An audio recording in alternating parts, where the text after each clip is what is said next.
Howdy there, folks. This is Lapidary Dave. Right now we are hanging out at Reuben Medina behind the Cachina's house. You might have heard me talk about this man a lot. Yeah, I want to show you some of his goods that he makes. You probably heard me talk about his stuff all the time.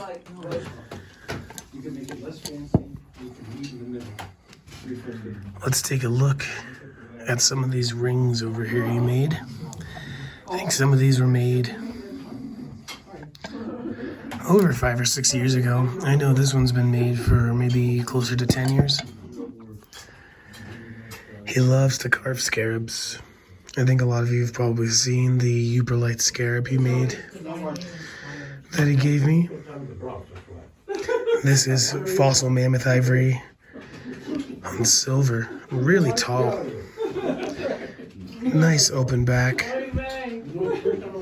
He doesn't use stamps, he signs it himself. He has pretty good, I guess you could call it calligraphy with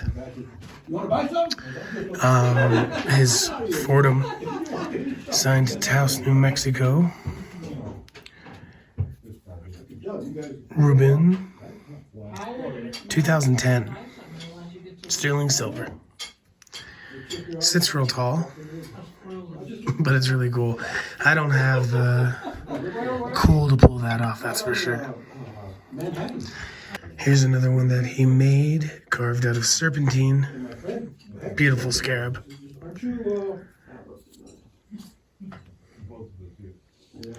$250, it's pretty modest.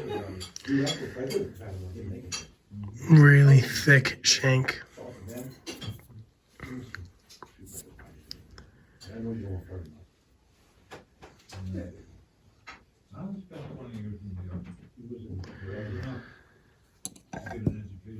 Here's one where I actually gave him this material. This is Amazonite from Lake George, Colorado. It does have some chatoyance that it's kind of hard to see in this lighting. And I loved it that people could live. I like how high the scarab is off the ring. Some braided silver, and he makes his own bezels. He doesn't buy prefab bezels. Nice, super thick shank. $300. I might have to buy this one. This one kind of actually fits my ring finger, I believe. I'm one-handed right now, so I can't put it on, but that's a fantastic piece. Let's look at some more stuff. He loves to carve feathers. This is Elk Antler. He makes these feathers out of stone and bone and ivory. There's a lot of people in town who walk around wearing these that he made. He gives them away as fast as he makes them. Doesn't matter if he's charging $50 or $500. He's a giver. Here is a Obsidian ceremonial blade that he made with a carved eagle head. This is Elk Antler. And it looks like there's a bead in his mouth, but that's actually just a painted piece of bone. Pretty clever. The eagle's eyes are abalone. I like the little pitting that he did to accent the blade. Very cool.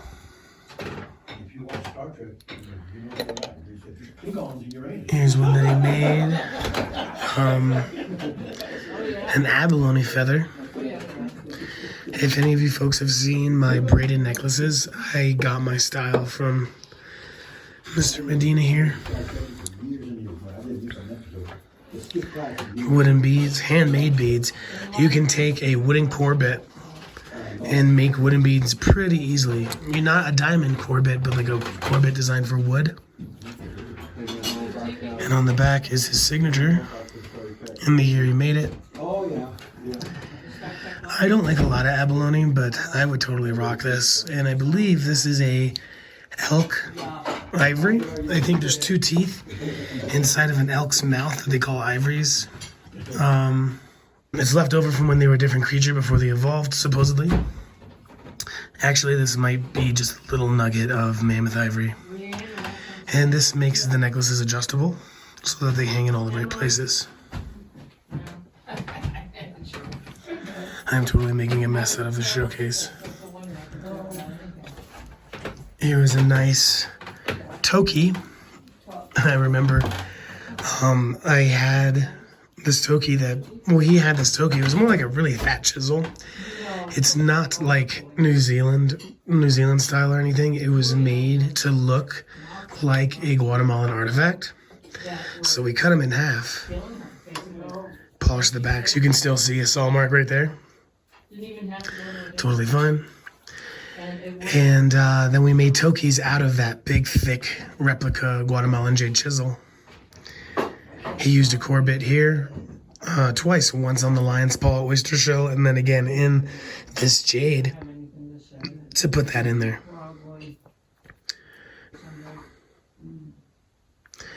Very cool. He used to wear this a lot, but it's really heavy. Let's take a look at this. Some nice shell hishi that he beat it up. Looks like tiger's eye beads. He made this necklace to accent this Chiapan amber feather. It almost looks like a horseshoe crab. It's a nice little feather. He's had this for many, many, many years.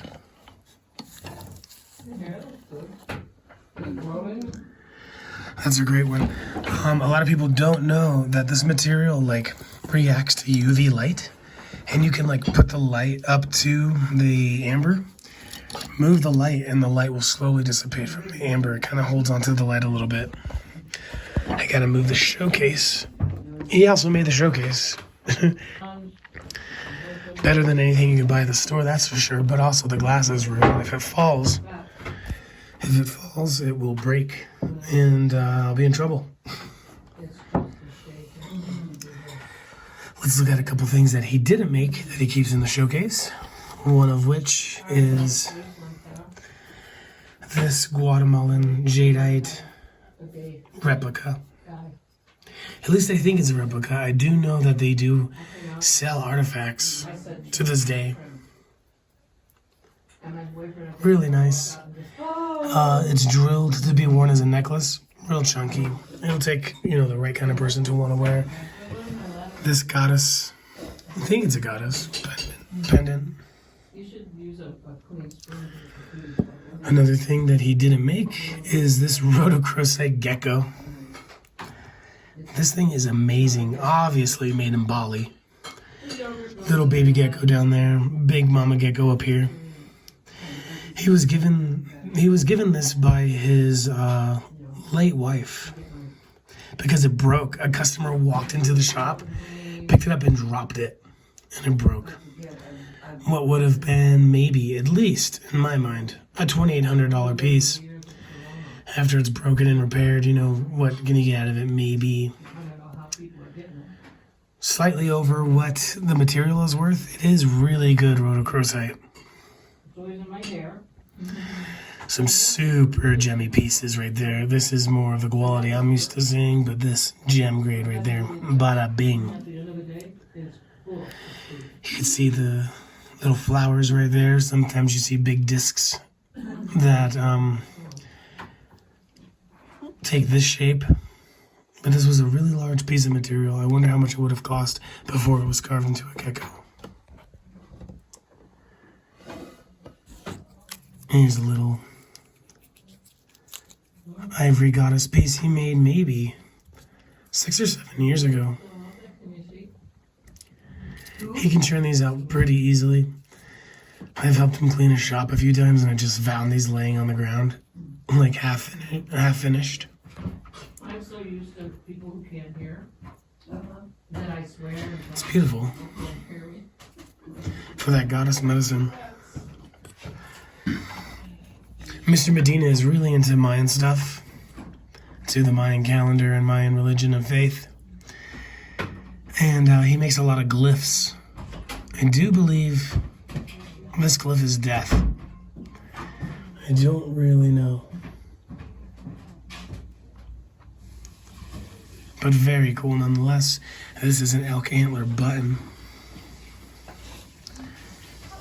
What's in this bag? Oh, in this bag, I'm not going to take it out. It's a quartz crystal that he carved an ohm on. And then gilded it. I think this is already sold. Nice piece of mammoth ivory button in the back to make it adjustable. Very cool. I will definitely make this showcase nice. I'll clean it up before I get out of here. I just want to show you folks a few more things. He's also a sculptor and a luthier. He made this guitar many, many years ago. It's a traditional 6-string, tuned to E440. It is, even though it's thin like an electric, it is an acoustic. It has a piezo under there, no electromagnet pickups. Ebony fingerboard. Looks like Cocobolo bridge. I don't know what the body's made out of, but check out the headstock. Nice ivory carved moon. Pre-Columbian look. Let's hear what it sounds like really quick.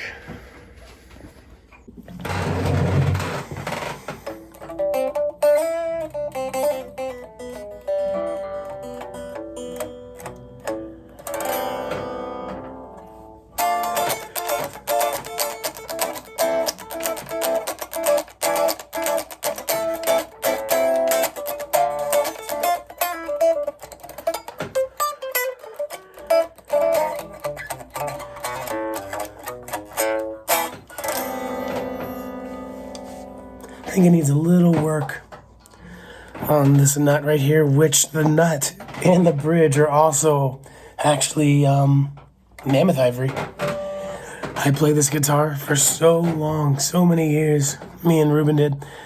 We're wearing a hole away in the polish here. It's got amazing grace taped to the back. This is one of my favorite guitars that he made. This one means a lot to me. Check this one out. This is a Ricolite Serpentine. I think it's from Grant County, New Mexico. A little buffalo. It's a pipe. There's where the stem goes. And the stem is right here. For ceremony and whatnot. A chanupa is made out of catlinite, also known as Minnesota pipestone.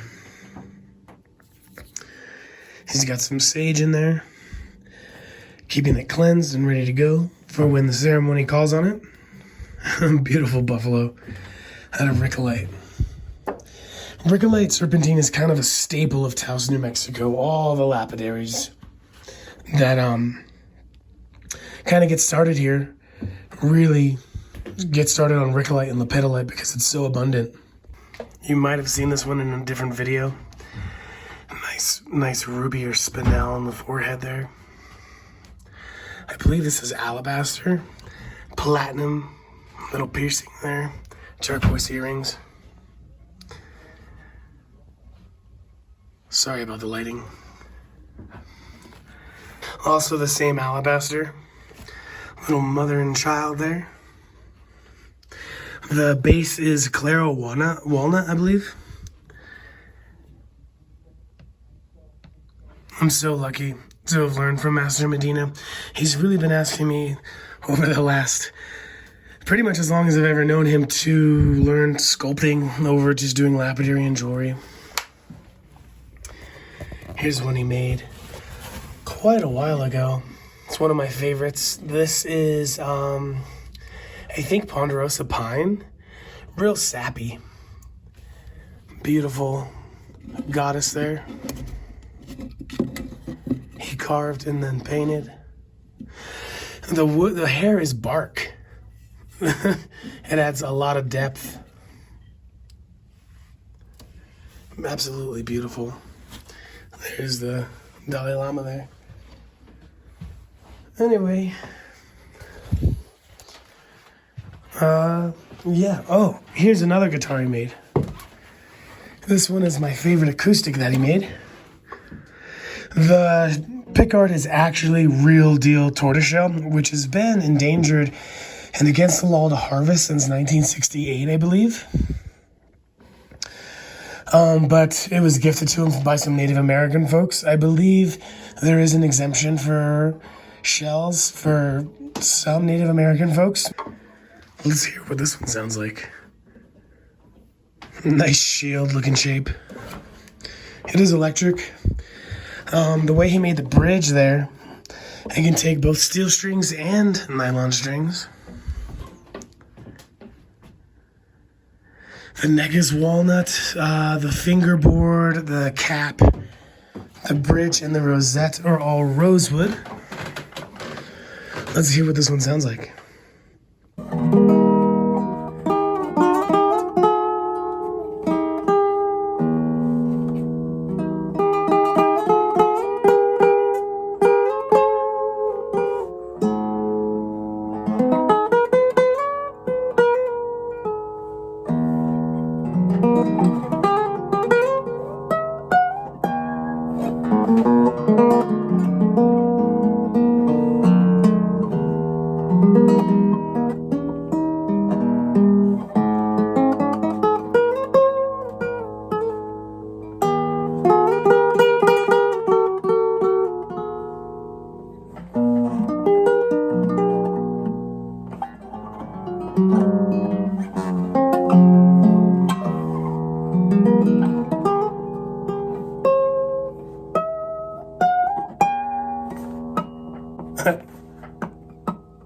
Something like that.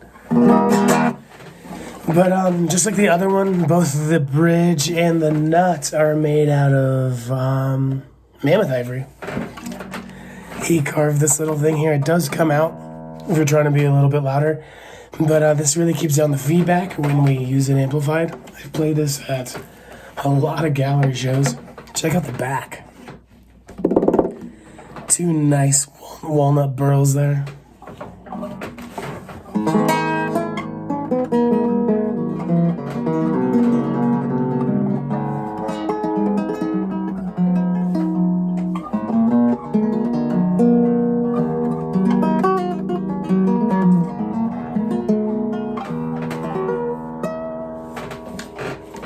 It's part of my childhood for sure.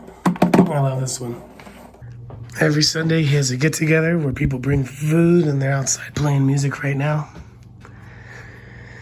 Before we go out there, let's take a look at the staff. I believe he kind of processed the staff and then gave it to his friend to finish. I don't think his friend is feeling confident, so I think he brought it back to have Reuben finish it. There's just art all over this guy's house. This dude is art. Check this out. His chisels, he carves right here at the kitchen table, like during breakfast. Wood chips flying and everything. I wonder what his wife thinks about that, but I'm sure she's used to it by now. Can't stop the art. This is one of my most favorite photos of Master Medina. Carving a beautiful eagle out of a cedar post that he used to pay me to dig out of the mud in his backyard. They're probably 200 years old.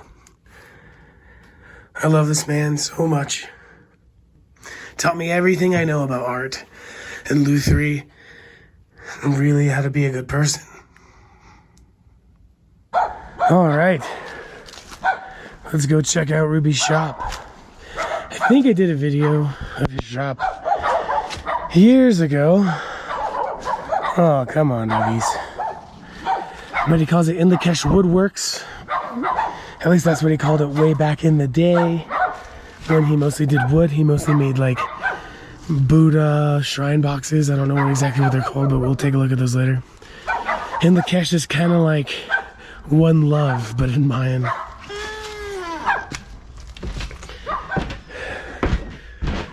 All right. All kinds of goodies here in the shop. I used to leave all my lapidary equipment here, and now I keep it at my house and my shop. I just brought over the good old Highland Park that I've used and abused. Someone's got to see how much abuse this thing can take. I got it brand new from Sherman Rollin. Signatures, they're somewhere underneath that mud. There's also, besides a bunch of woodworking tools, lathes, chop saws. This is a thickness sander for making guitars. Yeah, this is an old vibro tumbler that we just never used. Maybe we'll give it away or something one day to someone who could use it. Under here is a Diamond Laser 3000. This is a diamond bandsaw.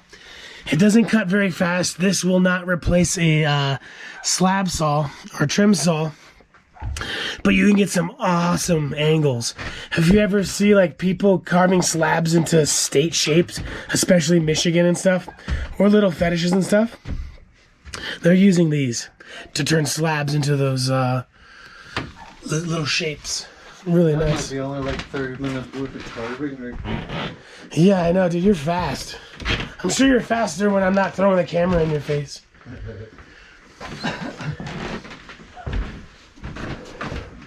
Bunch more lathes. They make a lot of flutes. Randy and Reuben Medina. Oh, but let's come in here. See what's going on. This is what I learned on this old Highland Park A50. I think it's designed to have 2 expandable drums here. We only use one so that we can get the belts on and off really fast. Reuben does prefer to use diamond, but he uses silicon carbide at this time. This is probably close to 70 years old, I believe, 60 or 70. 60 grit and 120 grit. It is designed to have a leather pad on the side, and there is a leather pad that they use cerium oxide with. But mostly they use a jewelry buffer. Reuben makes a lot of jewelry. Let's take a seat over here. This is his jewelry buffer. It looks like it's in the middle of getting cleaned. This is Reuben's bench. I've spent hundreds and hundreds of hours sitting here doing all kinds of work. Here's a little serpentine sculpture he made. Eagle with a nice native looking face. The back is rough. Never got around to making a base for it, I guess. Pretty cool. Here's another sculpture of Reuben's. This is Chiapan Amber with abalone covered in dust. This whole place is covered in dust. I give it a good deep cleaning maybe once or twice a year for him. Beautiful owl with mahogany base. 2002 is what that says right there. Reuben of Taos, 2020. The cool thing about Chiapan Amber is that it's UV reactive. So if you hold a UV light up to it, not only will it glow, but it'll hold onto the light when you remove it from the stone. Here's a little glyph of his. I don't know my Mayan glyphs. He knows all the stuff with the Mayan glyphs and Mayan faith and stuff. I don't really know anything. But this is an elk button that he has carved and burned. Here's some elk buttons down here. It looks like he's getting ready to make a bunch of them.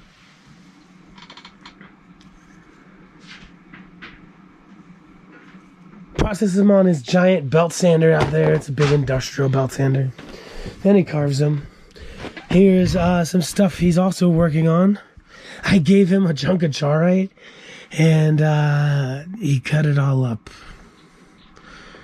I never got to make anything out of it. All these little pieces here of charite, I can easily make cabs and put them into rings. But I was looking forward to making some large pendants. Whatever. Whatever Reuben wants, Reuben gets. He's the padrino, the don, the godfather, and what he wants, he gets. I carved this Carnelian Pendant. I drilled it and everything maybe 10 years ago. One of the very first pieces I ever made, and he bought it. He's a really, really nice guy, and he wanted to teach me, you know, my worth. So he let me charge whatever I wanted for it. Yeah, I charged him $45. Nowadays, I probably would have charged him $200 because this material was tough. I got a really good polish on it. All these pox here are natural from the Carnelian. Looks like he sliced a piece of the back off and he's carving a Om, the Buddhist Om in the back. Then he'll probably ask me to repolish it later. But yeah, it's a nice trip down memory lane. Looks like he's in the middle of carving an abalone feather. You know how us guys are, you know, we'll start 50 projects and maybe finish one or two. It's a nice fluorite heart he's carving. This is a local fluorite from a place called Ojo Caliente. Nice, huge, clunky, chunky piece of peridot. Peridot? Whatever you feel like calling it. But I know he's going to make this into something awesome and probably have me drill it for him. Check this out. There's a piece of, looks like tusk or ivory. He's carving an eagle out of it.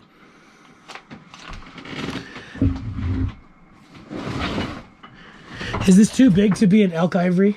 It's too big, right? The elk? Yeah. Reuben is great at carving eagles. Check this out. This is a piece of elk antler, and it kind of looks like a snake on the back, but he's already started the other side. It's Quetzalcoatl, the feathered serpent. Pretty cool. Oh, I want to show you this. He's got some random non-stabilized turquoises around. It's a nice piece of varicite right there.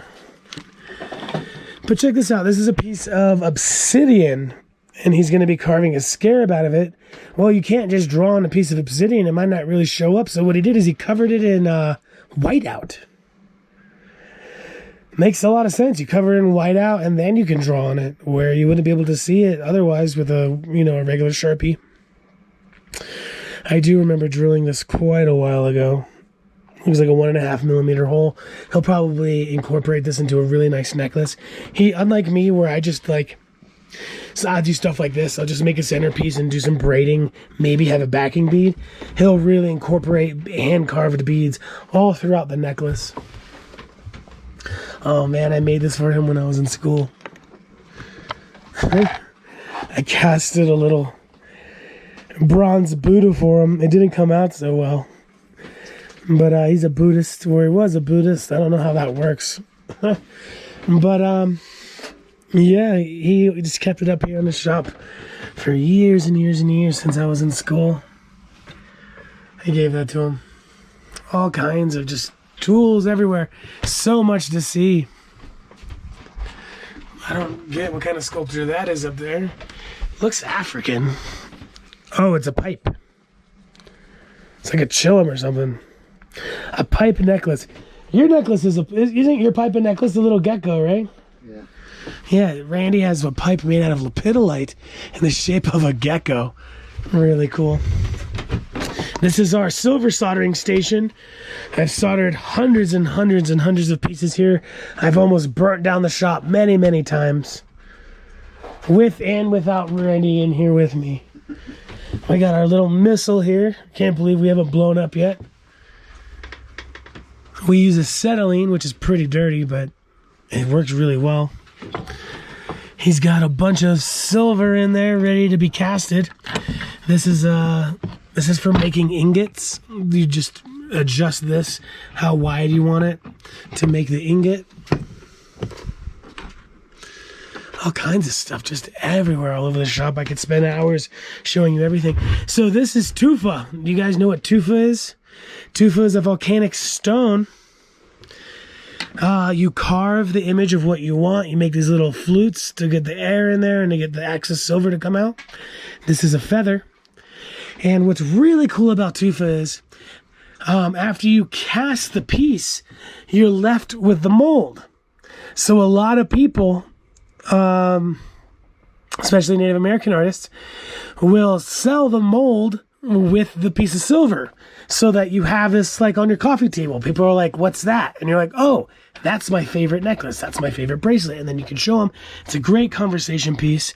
We don't have a very good connection for high quality tufa. So it looks like Reuben's been carving multiple things. This was for a button. That was for a little stick ingot. Reuben gets about 3 or 4 castings per tufa, where a lot of people get 1 or 2, but it's out of necessity. You know, we don't have a lot of things around. This is another one. It just looks like just he was going for a particular mold, and then maybe he was going to carve it by hand with his rotary tool. Here in the shop, we use Fordham. He has like 5 or 6 of these Fordhams. I probably could have grabbed them from him years ago, but I use my cheap Harbor Freight when it's fine. He uses dental tool attachments because it's really easy to swap these out. You don't need a chuck.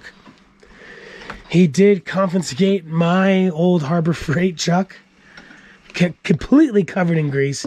Why'd you let me touch it, Randy? Jeez. The bike shop too, man. Yeah, it's also a bike shop. This is a pseudo Tektite. Looks like it didn't survive trying to make a divot there for inlay, and it broke.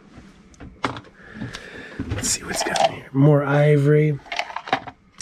Both mammoth and I believe modern. All kinds of stuff down there. I'm not gonna dig through. But yeah. Reuben also makes Chanupa. You heard me talking about Chanupa earlier and how it's made out of catlite. This is Chanupa Wakan. They're used for Sundance?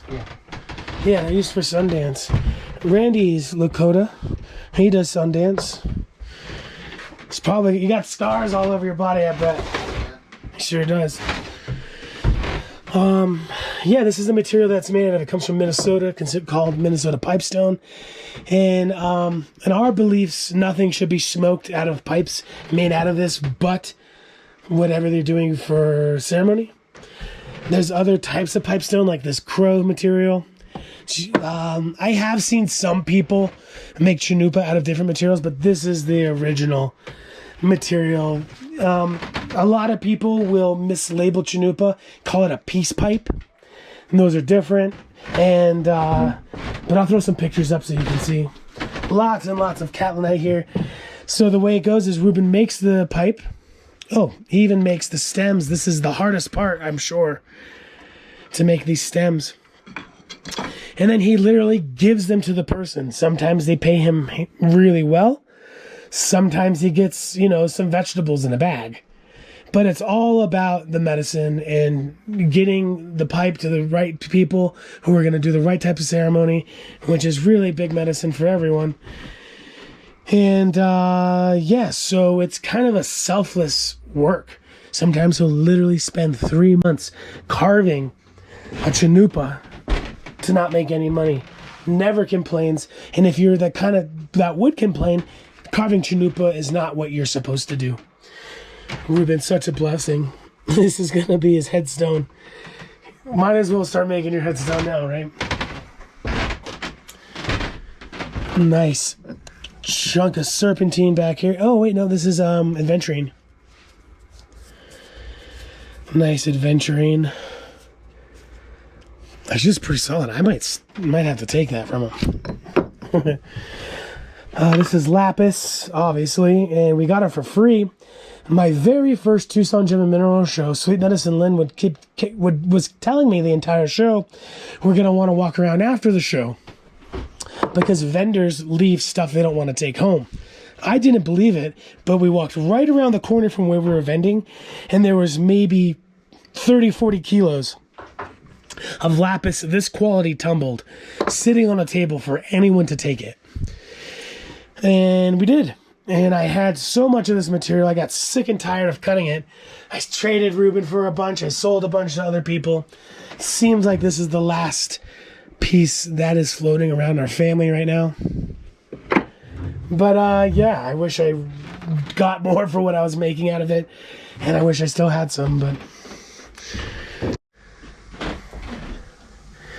This is a guitar that Ruby was making. Super thick baseball bat neck. Probably be a nylon string. Big fat walnut rosette. Cocobolo fingerboard. Mahogany cap, neck. 3-piece neck. Just never got around to finishing it. It's been sitting here for maybe 4 years. It'll get finished one day, either by him or by me. This is a weird handmade mandolin that used to sit in the bathroom and fell off the wall. That is probably not going to get fixed. Easy to just slap a cedar top on there, as a spruce top or something. But real quick before we get out of here, I want to show you folks the box of forget-me-nots. These are pieces that me and Reuben worked on over the years that we just either finished and never did anything with, or never got around to finishing. Jeez, making a mess. Let's take a look. Here's a cute little Cuban mountain cab. It actually used to be a big ugly bead. And I bought a bunch of beads for I think 8 cents or 10 cents a gram from Silverbird Company, Silverbird Trading out of Santa Fe. During their first Tucson show, they now sell those bags of beads by the kilo for like $400 or $500, I think. So I got it when the game was good. This is a walrus. No, this is a piece of mammoth ivory tooth. Mammoth tooth. I don't know if the teeth are considered ivory. Looks like he bought it pre-polished and he was probably going to do something with it, never really did. And here's some cool stuff. He was making these for a while, and the way you make these nice cylinder turquoise beads is you actually drill the hole first, then you spin it on a rotary tool against the wheel. Afterwards, you make them flat on both sides, and these are great sellers. You can calibrate them pretty easily since they are they grind so fast. I believe this is Kingman Turquoise. Really nice bead. A bead like this, I think he was selling for like $200. Nice unstabilized material. Oh, it's like almost polychrome. But it looks like this one never got made in anything. I think I'll probably finish, make it something. Nice piece of gleaming black opal. Might be a little hard to see on this GoPro, so I'll film it with my phone before I get out of here. Lots of color. Actually, I think this might be Boulder. Yeah, I'm pretty sure it's Boulder opal. Looks like it broke on the side here, which is why he probably never did anything with it. I remember this. This is Ricolite Serpentine, which even though it comes from Grant County, is kind of a Taos lapidary staple. Between lepidolite and this material, those two are kind of the materials that every lapidary starts off on out here because it's in abundance. This was a lot longer and it snapped off. I think he intended to polish the top and drill through the side and make just a quick little pendant, but never got around to it. This is a piece of petersite cut in the wrong direction, so it doesn't have any of the flash that petersite is known for. Here's another piece of petersite. And yeah, this is great material. This can be very expensive. I see it being sold for like $3 a gram sometimes. However, I have a very good friend, an Afghanistan friend who owns a mining operation in Africa, and he sells it to me for 12 cents a gram. Yeah, you can't beat 12 cents a gram. And the person who is doing the mining isn't actually after this material. They're mining metals. And I believe this is just something that's around there, so they mine it, and it became like a side hustle for them. It's a nice piece of black jade from Myanmar, I believe, or Burma. There's great videos of people placing this into a bowl of iodine, and you can literally watch the iodine getting sucked into this material. Yeah, I'll show a little clip of it here on the video if I can. But if iodine is getting sucked into this material in real time with your naked eye, then this is probably definitely a material you do not want people touching, especially people you don't like touching all over your jewelry. You're sucking up their juice, and that's gross. Little pieces of random turquoise. Reuben is a fantastic wire wrapper. He usually wire wraps with 10 karat or 14 karat gold. This is a little tiny piece of ocean jasper. Just a little bubble there. He looks like he wrapped it, never made the bail, maybe never will. Royal Imperial jasper. All kinds of broken ambers. Little tiny pieces, little tiny cabochons. That's a really nice piece. I believe this is blue gem. This is a piece of Varisite I cut that he wanted, so I gave it to him. Anything Master Medina wants, he can have. This is actually Gaspiite. Sometimes you'll see that material that they call Mojave turquoise, and it's a dyed Kingman. This is what some of that material was trying to go for. Gaspiite can be very expensive.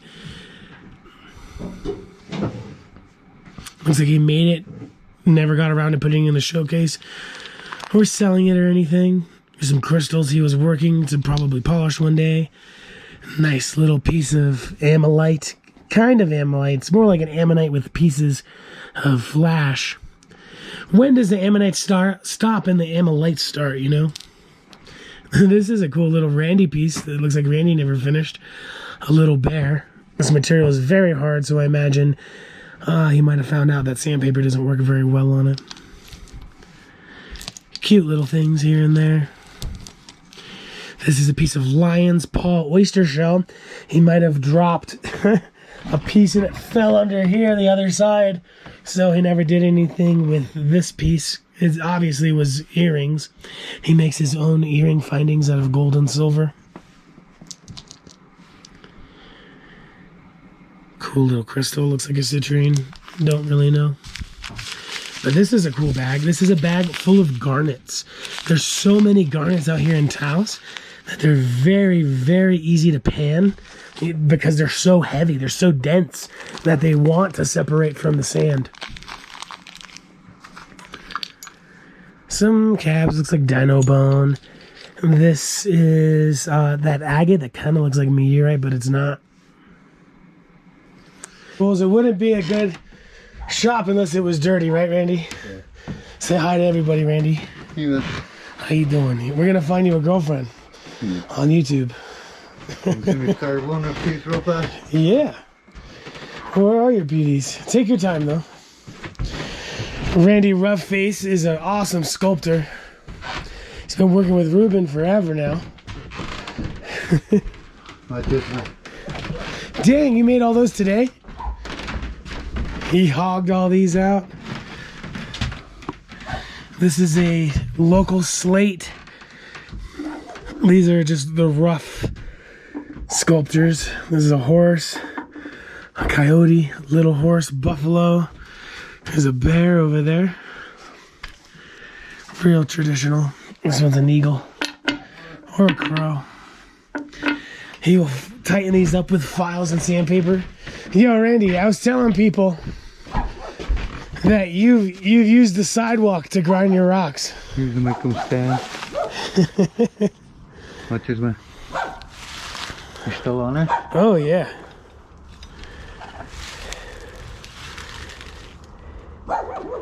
In a good shape. I was trying to cut it. There we go. Here's a bear.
That was a 2.5 minute bear.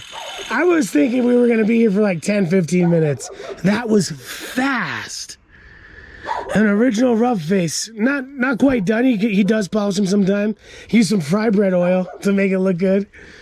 Dude, that's impressive. If you were going to sell something like this, how much would you charge after you oiled it up and finished it? 25, 35. $25 for an original Randy rough face Lakota sculpture. Dude, you're no joke. I've never sat here and watched you do it. I just see you pumping them out over there. If anyone wants a original Randy rough face, let me know. We'll hook it up. He can pay me and I'll pay him. We'll take it to the post office. This is a little bear.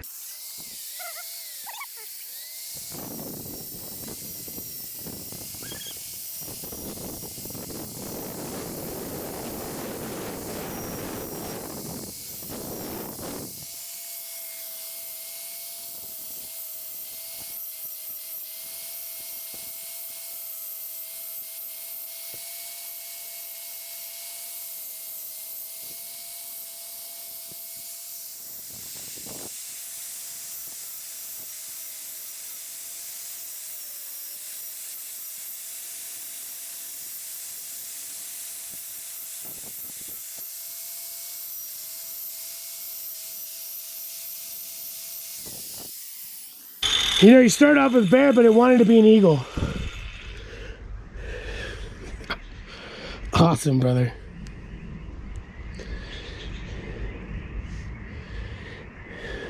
How long have you been sculpting? Over 25. 25 years? Yeah. Is it true that you've used the sidewalk to grind some stones?